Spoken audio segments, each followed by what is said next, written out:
Itangazo ryihutirwa rireba abanyarwanda mwese mutuye mu gihugu cy'u Rwanda. Iri tangazo mwese nk'abanyarwanda rirabareba. Itangazo ni irya polisi ikorera mu mujyi wa Kigali, mu turere dutatu tugize umujyi wa Kigali: Nyarugenge, Kicukiro ndetse na Gasabo. Nk'uko mubizi, isiganwa ry'amagare rizabera mu gihugu cy'u Rwanda, ndavuga Tour du Rwanda, izahuza isi. Bivuga yuko imihanda mu mujyi wa Kigali izaba ifunze. Twongera kwibutsa abashoferi b'amakamyo yuko amakamyo azajya akora mu masaha ya nijoro kugira ngo atazabangamira isiganwa ry'amagare, cyangwa kugira ngo ambutiyaje itazaba mu mujyi wa Kigali ugasanga ibintu ntago bigenze neza. Nawe twongera kwibutsa abanyonzi kuzaparika amagare yabo bakaza kureba Tour du Rwanda, kubera yuko aya magare ntago tuyashaka mu mujyi wa Kigali, aya magare ntago tuyashaka mu muhanda. Murabizi yuko abanyonzi ni abantu bakunze kugira umwanda. Abanyonzi ni babandi usanga bikoreye ibirayi, bashyize ibirayi ku magare yabo. Aya magare rero ntabwo tuyashaka mu mujyi wa Kigali. Aya magare turayashaka kazakora Tour du Rwanda irangiye. Tour du Rwanda izahuza isi, izamara icyumweru cyose. Bivuze ngo iki cyumweru nikirangira nibwo abantu bazasubira mu nshingano zabo. Icyitonderwa kugira ngo mwemerere ko bino bintu ari seriye: ibigo bya leta, abigenga ku giti cyabo ntibazakora, amashuri ntago azakora. Bisobanuye ko abanyeshuri bataziga.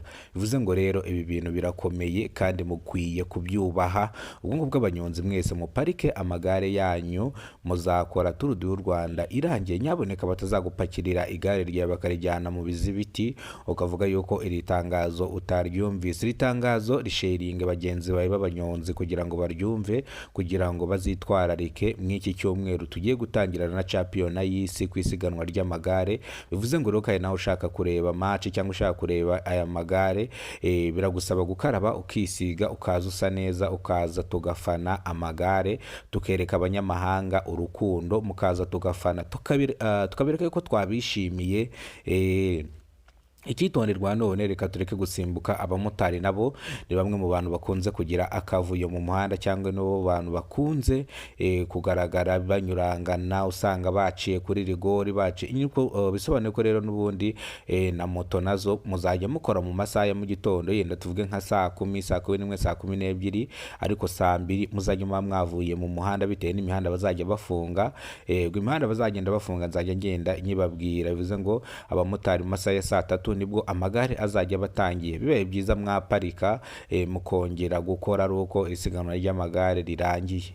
Iyi ni inama cyangwa nababuriraga kugira ngo moto yawe batazayipakira bakayijyana mu bizibiti ukavuga ngo sinakubwiye. Ngayo nguko rero nk'uko muri kubireba hano mu mujyi wa Kigali, ndi kwerekera Convention Center, aho ngiyewe Kidasamura TV Rwanda, Anita Pendo na Rusine, aho tuzaba duherereye. Ubu niho ndi kwerekera hano kuri Convention Center, niho tuzaba twibereye turimo tureba isiganwa ry'amagare. Rero ababishoboye mwese muzambare neza, muze mwiteye cyangwe, muze dufane, muze twisige natwe nka kwa kunda abafana bisiga amarangi. Muzaze dufane rwose, tuhereze abanyamahanga ikaze, tubereke yuko tubakunda cyane. Kandi ikindi tugomba kuza dusa neza kugira ngo n'abanyamahanga nibatubona, muri kunyumva, nibatubona bazajya bavuga ati abanyarwanda ni abantu bakeye, n'abana beza nyine. Nka buriya ushobora kuba uri n'umukobwa waje gufana, ukabona nk'umunyamahanga arakubengutse, ugasanga arakurobye da, ugasanga muri ikundane bitewe n'uko yakubonye ukeye usa neza. Ibi rero ni bimwe bituma tugomba gucya tukambara neza, tukaza tukarebera isiganwa ry'amagare. Ndetse murabizi ko n'ubundi mu gihugu cy'u Rwanda hano dufite abakinnyi bakomeye cyane baza amagare. Bivuze ngo rero natwe tugomba kuza tukabashyigikira kugira ngo bazatsinde bano banyamahanga. Ntabwo natwe dushaka kwegukana iyi Tour du y'isi.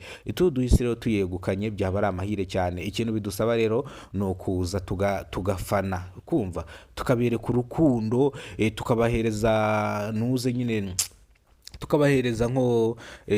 tukabahereza nk'imbaraga muri rusange. Kuko iri gufana umuntu agira imbaraga my friend.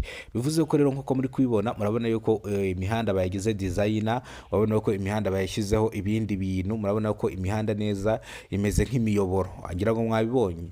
ni nk'imiyoboro y'amazi. Ubwo urabona ko imihanda designinze, ariko Tour du Rwanda irakomeye my friend. Turashaka isuku mu mujyi wa Kigali.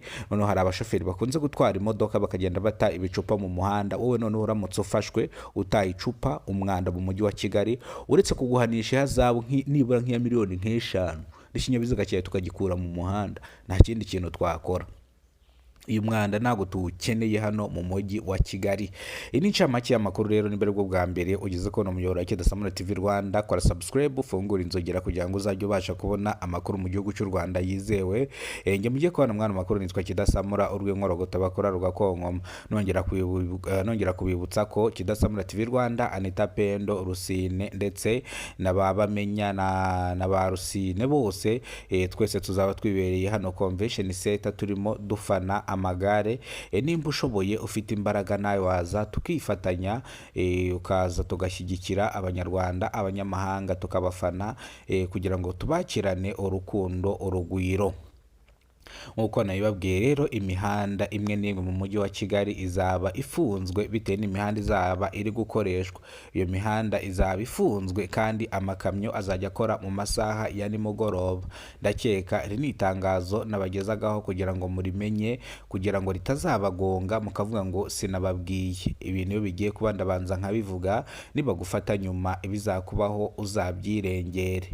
Rero ni amakuru nabagezagaho kuri Kidasamura TV Rwanda. Nk'uko mubibona, umujyi wa Kigali urasukuye, urakeye cyane. Njye ndi kwerekera Convention Center, ibindi ndaza kubibamenyesha mu masaha ashira saa moya za nimugoroba. Nihasohoka indi nkuru nziza ndaza kubibabwira, nihasohoka indi nkuru mbi ndaza kubibabwira.